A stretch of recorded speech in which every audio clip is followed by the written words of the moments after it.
Bonjour, mon ami. Je m'appelle Jon Levesque, and I am here today to share a talk with you about the power of the Power Platform, about how this is more than just technology. And so, thank you for having me today. It's an honor to be here. It's an honor to get to give this talk and share this time with you.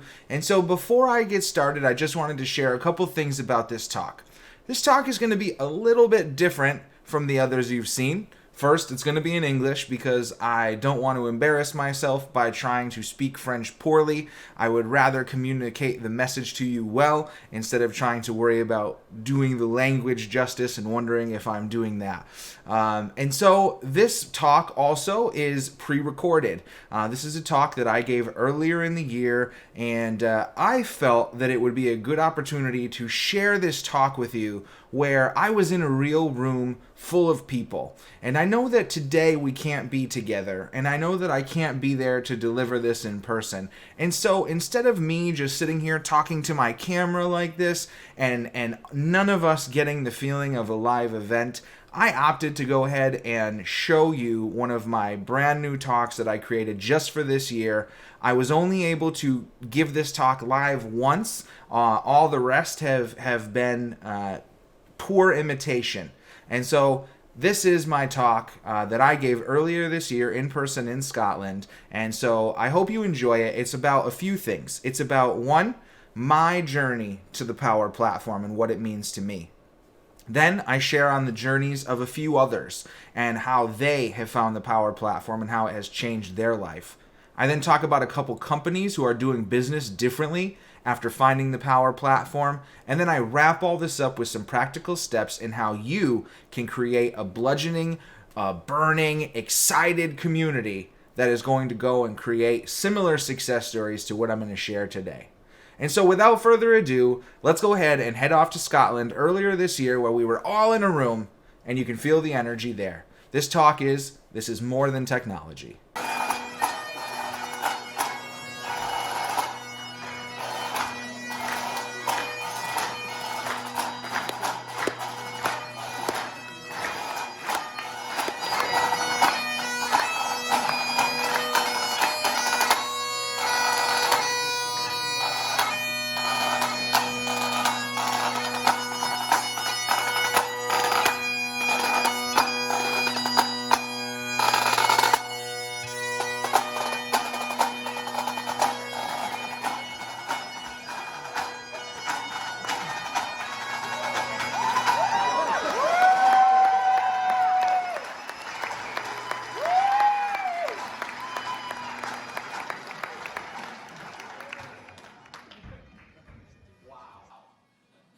I don't think that I will ever get a better entrance than that.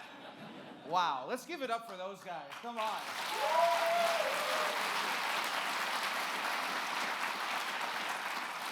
So I'm really glad that this room doesn't have an elevated stage. I was going to warn the front row. I was like, they told me not to wear pants. They said that's the proper way. So I was like, all right, we just got to make sure everyone's not too close.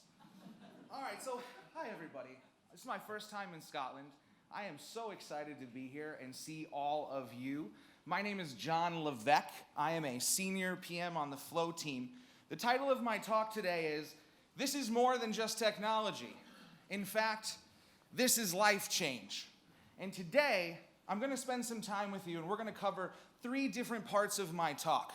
I'm going to teach you how to build a community revolution. And to get there, we're going to start with some of my story, then I'm going to share some of your stories, and then at the end we'll wrap up with some practical information on how you can go and start your own community revolution. Sound good? Yeah. Okay, awesome. So let's start with a little bit about me. I'm going to preface this, and when I say this, the room is going to go quiet and be like, what? I am about to share 24 slides about me. Now, that sounds ridiculous, but I promise if you just stick with me, we're going to get somewhere with it, okay? So let's go ahead and jump in. Who am I? I'm Jon Levesque. I'm a senior PM on the Microsoft Flo team. I've recently been upgraded from Power Automate Evangelist to Power Platform Evangelist, which basically means they're like, hey, Congratulations, you get to do a whole bunch more work. Awesome. A couple of things about me. I am a photographer and videographer. If you know me at all, I'm sure you've probably heard me pimp my YouTube channel out 100 times. I'm also a certified life coach. I am a huge nature fanatic. Trees and mountains are my best friend. It's how I keep my sanity and get away from Twitter for a little while. I'm a beer and wing enthusiast. Chicken wings are my life. And this is actually the dream part of my job. It's funny. My dad was a laborer and my granddad was a laborer. And for a long time, I thought that I was going to be a laborer. But from a young age, I denied it. I said, no way, not me. No, one day, watch, they're going to pay me just to talk. And now here I am. And it's working out okay. So, if you follow me anywhere, you see, this is my life. I travel around, I have the coolest job. I get to do things like this all the time. And then when I'm not on the road doing amazing talks, I go spend my time out in the woods. And I love to take pictures with my arms like this, as you can tell.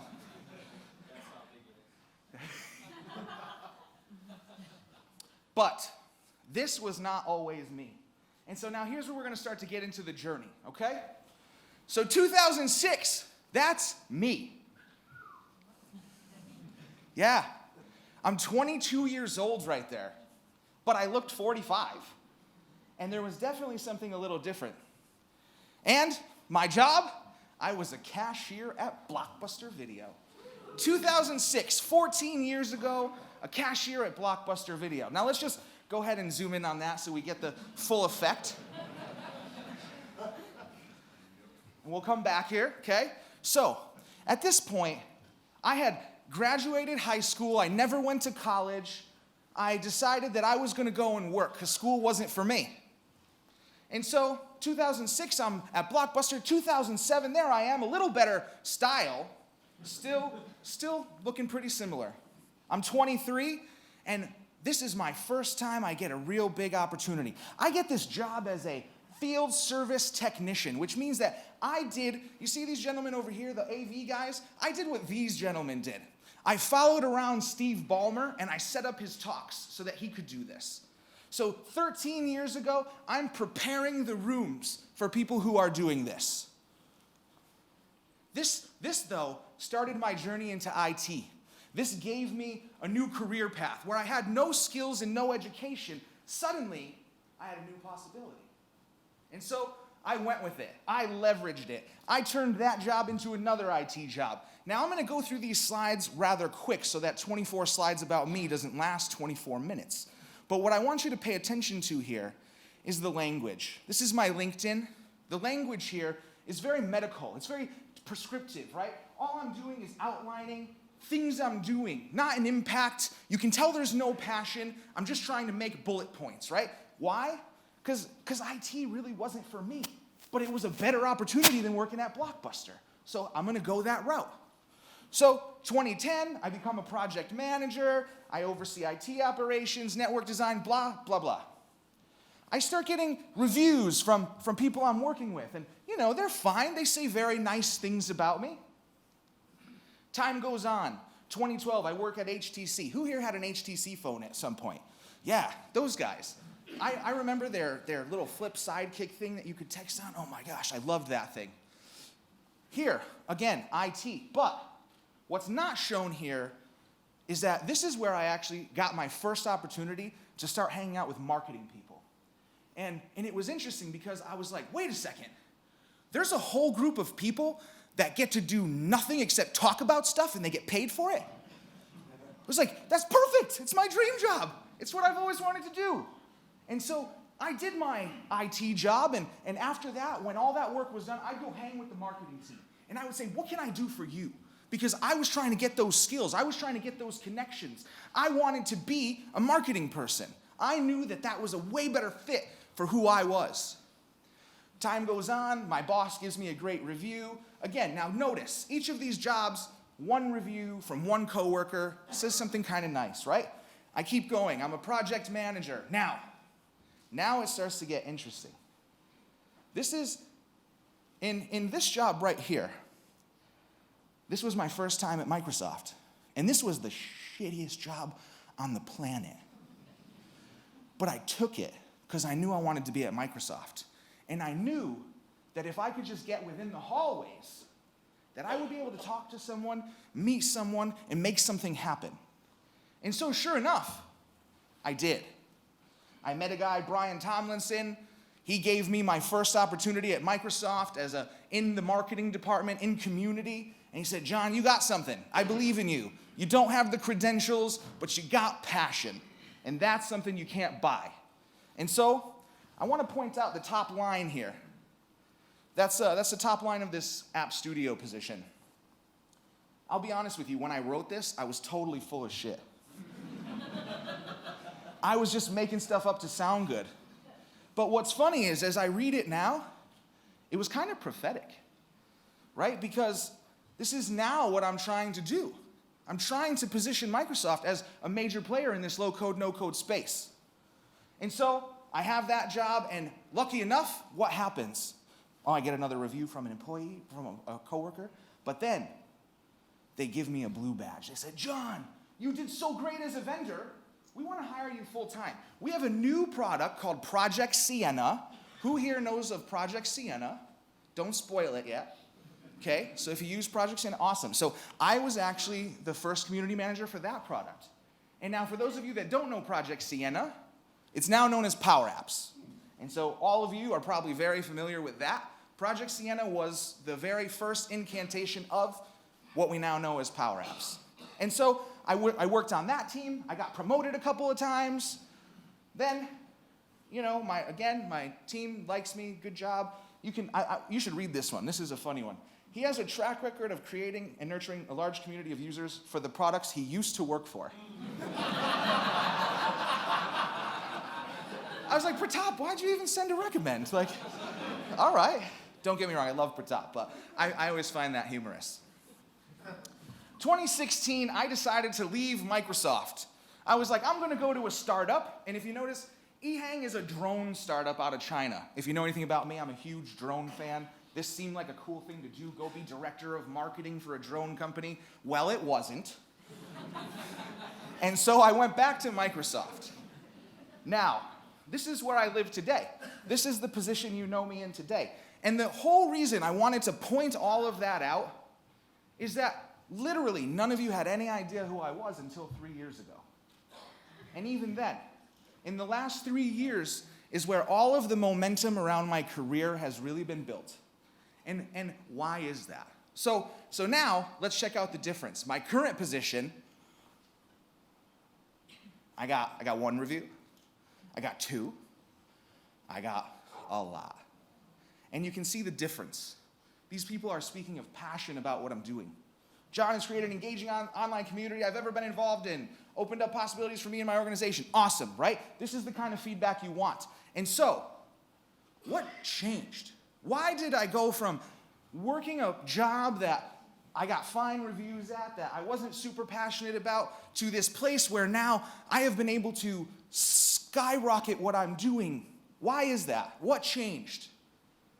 I'll tell you, it's that together we started a revolution. The community of users that we have, there's nothing like it. Together, we are so powerful, and our togetherness gives us this ability to affect reality. I don't know if you guys see it, but when we all get excited about something, like no one can help but also be excited. Today, Twitter, everyone's going to be so crazy jealous that they're not here, right? Because we can affect reality in that way with this revolution, with this power we have. So, in that revolution, we have a lot of little groups that have popped up that represent so many of us. We have the Power Addicts. I want to show you their video. I don't think I can say it better than they can, so I'm going to let them tell you what this all means to them. We started this journey with a bunch of people who loved the Power Platform and loved talking about it. We called ourselves the Power Addicts. Individuals with an almost obsessive need and desire to bring positive change, solve problems, and automate processes. But was that the correct definition? We thought, why not just ask the community what Power Addicts meant to them? So we started a challenge on Twitter and asked everyone to share their thoughts. Well, we received a lot of videos from all over the world: Australia, Japan, South Africa, Germany, UK, United States, and so many other countries. There were some funny videos. Hi there, I'm Jonas Rapp. There's a bug here. I don't know if maybe you can help me find it somewhere here and there. But no, I'm sorry. I can't do this anymore. I have to can I just work a bit more on my Power App here? I just want to work a little bit more. And there were some emotional videos. Willing to share their ideas, their creations, and even their failures with each other. Some music videos as well.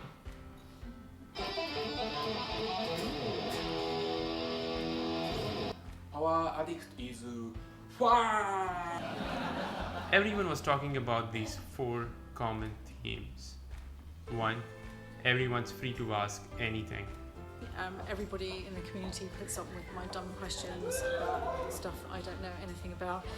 For me, it's about having a space where I can be completely myself and just say when I don't know stuff. 2. Passion to learn and teach others. To me, the Power Addicts is a community of people who are passionate about the Power Platform and empower people to use the platform. Also passionate about helping others with the Power Platform. 3. Everyone is welcome. Whether you are a new person or an existing community member, you are always welcome. It's amazing how people just stop to help you. Place that celebrated diversity and inclusion. 4. It's a family. What does Power Addicts mean to me? It means family. You know, this is more than technology. This is more than friendship. You know, the bonds that I have made and that we have all made, you guys are my family. These 4 values define what we do. However, there is even a stronger message that connects all of us. Really what it was about was summed up by that phrase of we rise by uplifting others. This is why we are proud to call ourselves the Power Addicts. Don't believe me? Well, see it for yourself. This is Andrew Welch. My name is Antti Pajunen. It's Brandon. It's Chris Huntingford. Daniel Christian. Nick Hayduk here. And I'm a Power Addict. And I am a Power Addict. And I'm a Power Addict. And I am a Power Addict. I'm proud to be a Power Addict. My name is Vivek, and I'm a Power Addict. My name is Lindsay, and I'm a Power Addict. I am Geeta, and I am a Power Addict. I'm Rick, and I am a Power Addict. I'm Louisa, and I'm a Power Addict. Power Addict. Power Addict. Power Addict. Power Addict. Power Addict. Power Addict. Power Addict. Power Addict. Power Addict. We are here, we are there, we are everywhere. Being a Power Addict is just freaking awesome.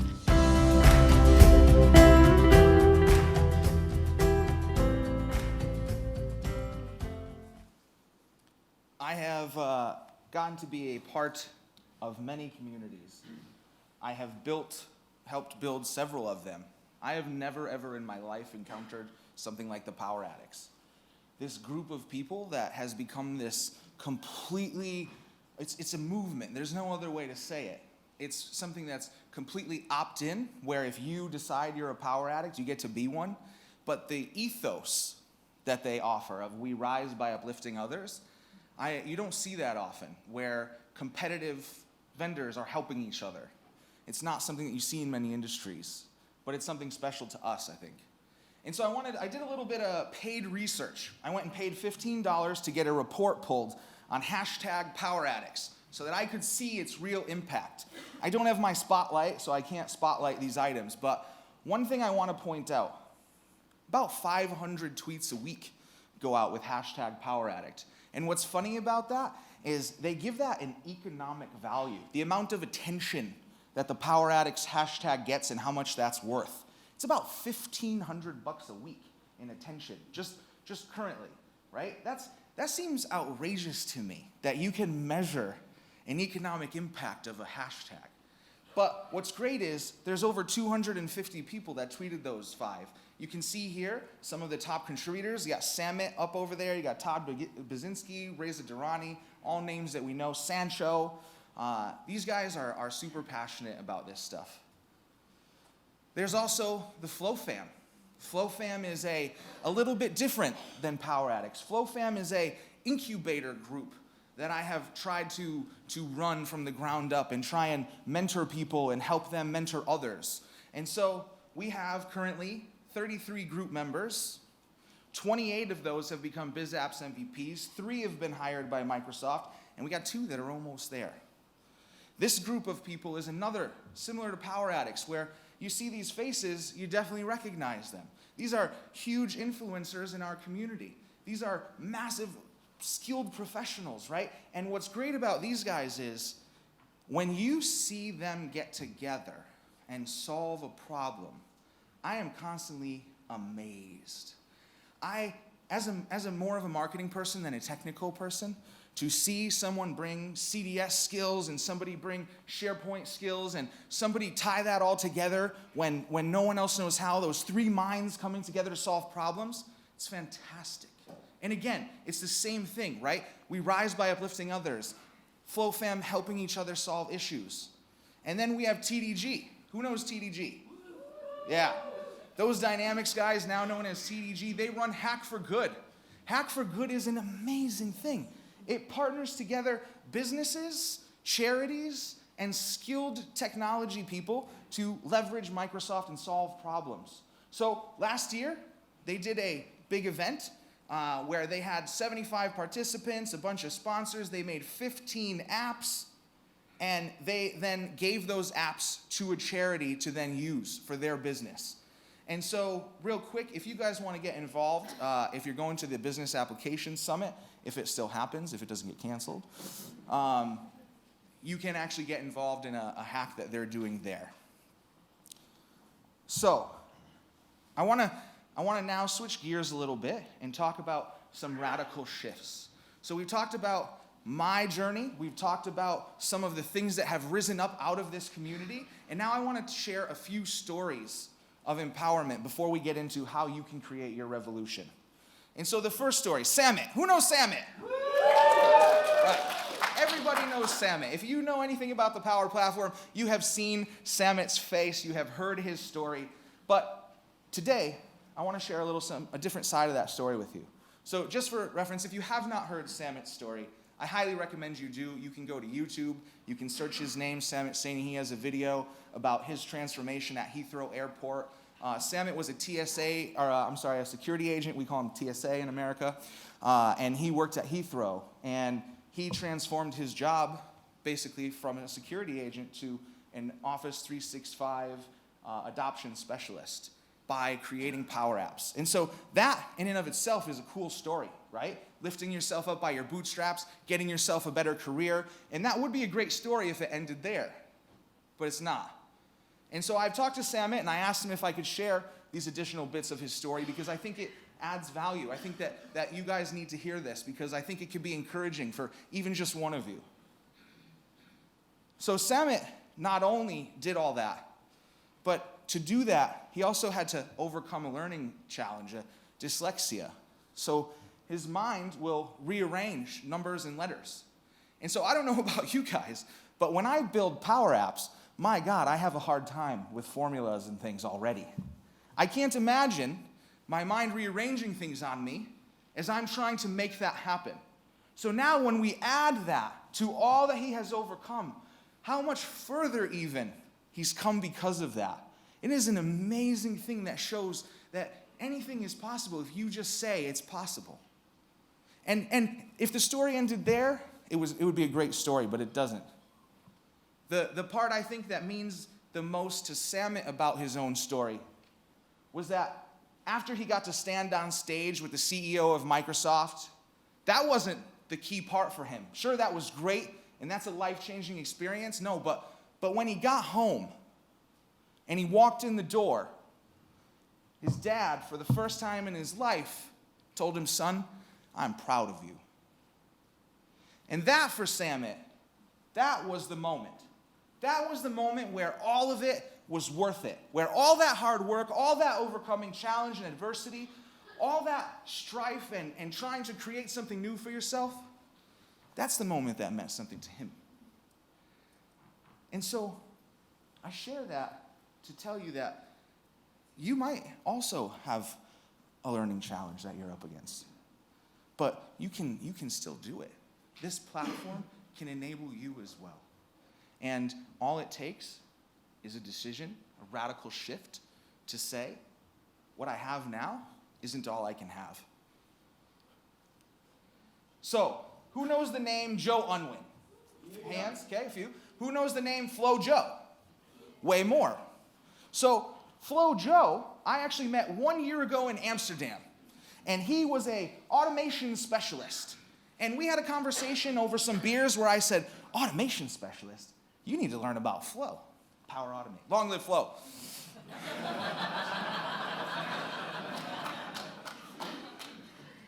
You need to learn about Flo. And he said, what's Flo? And so we started talking about it. And you should see this guy. If you have not seen Flo Joe's material, videos, blogs, I highly recommend you go look him up. He does the very best job at giving you an introduction. He takes concepts and breaks them down in such a simple manner with graphics and infographics and things. Phenomenal. But what's cool about Joe's story is he was tired of his career. He'd done automation testing since he left college. And he said, I am ready for something new. And so 1 year is all it took. He started his Flo Joe series. He started doing some research. He started digging into the tools. And he just got hired by a company in Vancouver, Canada, doing Power Platform architecture full-time. And so for him, it's a massive win, a career change, a new opportunity, twice as much money. Fantastic, right? It took a radical shift. He had to decide again, it's not right, it's not enough. Now I want to talk about a couple of businesses. The Visiting Nurses Health Service. This is a service out of New York State. And they offer hospice care. If your parents are sick or a family member is sick, they'll come in your home and help take care of them. So this company came to us with a radical shift. They said, Microsoft, Jon, Power Automate team, we are doing a bad job. And I'll tell you what, it's really hard for a company to admit that. I don't know how many of you guys deal with companies that openly admit such things, but I deal with very few. And so they came to me and they said, we're doing a bad job. We are dropping patients. Patients are not getting care because our process isn't good enough. And so we went ahead and we built them a multi-tiered approval process with all sorts of inputs and outputs. We store the data in CDS. And I'm happy to announce they finished this project last year in June. And I talked to them a few weeks back. They have not missed a single patient's care. So that means now that when somebody requests it, they get it. Previously, they would drop it where, maybe I asked for my mom to get care on Tuesday and no one would come because something fell through the cracks. Now, not a single patient. And so they're able to do more business, right? Because they looked and they said, we want to improve. They were radical. They said, we're not doing good enough. We need to do better. And now my favorite story of transformation. Transalta is an energy company out of Canada. They do oil, gas, wind, all of it. Transalta decided that they wanted to work differently, that they were willing to try and experiment with us, where I came in and I said, all your C-level people, they're not going to tell anyone what to do for 3 months. Oh, imagine how that went over. Said instead, they're just going to listen, and they're going to unblock problems. And so we did a program called Bottom-Up Innovation with Transalta, where we got a bunch of their people together. We showed them the platform. We said, what do you want to make? Now that you see this platform and you see what's possible, if technology was no blocker to you, what is it that you would make?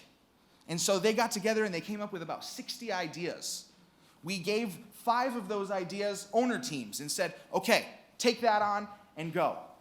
And so they did. And one of the best apps I've ever seen has come out of it. So they made an app and a series of flows, 17 flows, that measure their wind farm. All their historical data, all of their current data, and what happens is they have a machine model that then compares these. so that they can say, oh, the conditions today are about 40 degrees and there's 20% barometric pressure and there's 20% humidity. And what'll happen is that app will then tell them, you can run the wind farm for 4 more hours or shut it down immediately. Because one of the problems with wind farms in Canada is ice. The blades get all iced up, it ruins the bearings, you got to take them down and repair them, it costs millions of dollars. So instead of running their power and risking ice, they just shut the wind farm off. So now with their new app, they're able to run about 8 hours longer per day leading up to ice events. So what's that mean in common language? It means that since June of 2018 to October of 2019, the last time I talked to them about this, they had actually produced an additional $28 million in revenue. Now that's not cost savings, it's not efficiency gains, that's them understanding their business better, being able to generate more power because of it, which then makes more money. For them, it's a windfall. Took them total investment, about 2.5 months, 5 or 6 team members, IT support, about $82,000 total investment of all hours and costs, and they made $28 million off of it. Why? Because they took a radical shift. Because they said, okay, we'll push our sea level out of the way. We'll go ahead and listen to the people at the bottom. And because of it, massive windfall. So, now we get to the good part. How do you create your own revolution? How do you make radical shifts happen? And so, I'm actually going to write a book about it. I'm working on it. It should come out like next year sometime. It's called Cultivate, the Art of Building Kick-Ass Communities. And it's funny because people ask me, why do you highlight cult, John? Because the first line of the book is going to say, please don't use this book to build a cult. Because I think that a lot of the methodologies are the same. Building a community is a lot like building a cult. You need fanatics, you need followers, you need a lot of the same things. So let's jump in. The first stage of building a kick-ass community is you gotta land and learn. So in order to tell others, you must know. This is simple, this stage, right? You just gotta do all the things you need to do to understand these items. That thing you're promoting, its value, who makes it, how to use it, the community surrounding it, what customers want, what do I have at my disposal to get messages out? And the goal here really is to become a subject matter expert as fast as possible. And so just take in info, learn, right? Because if I'm going to create a community around something, I gotta really know a lot about it. I gotta know what it is, I gotta know how to talk about it, I gotta know how to share it. And so that's our first goal. So for me, like when I came to Flo, I had no workflow thinking. I didn't know what JSON was. I was like, who's Jason? Like, but I had to figure it out, right? Because if I'm gonna share it, I have to know enough, not for me to be a pro at it, but I have to know enough to get you to use it, right? To get you excited about it. And so I then go and create little things to get buzz going. And then I'll ask something like, hey Matt, I need help. Will you help me build this thing? And what does it do? It does something for both of us, right? Where now I get something that I need, but Matt then gets promotion from helping to build it, right? And so suddenly now we're sharing and it's becoming the next level. So now we move on to, I must inform and inspire. This is the first stage to actually gathering community together.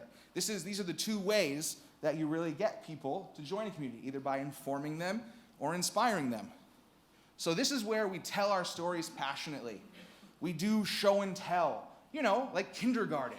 Just show off your favorite things. Look at this thing I made. It's amazing. Don't you want one too? Create places for collaboration and support.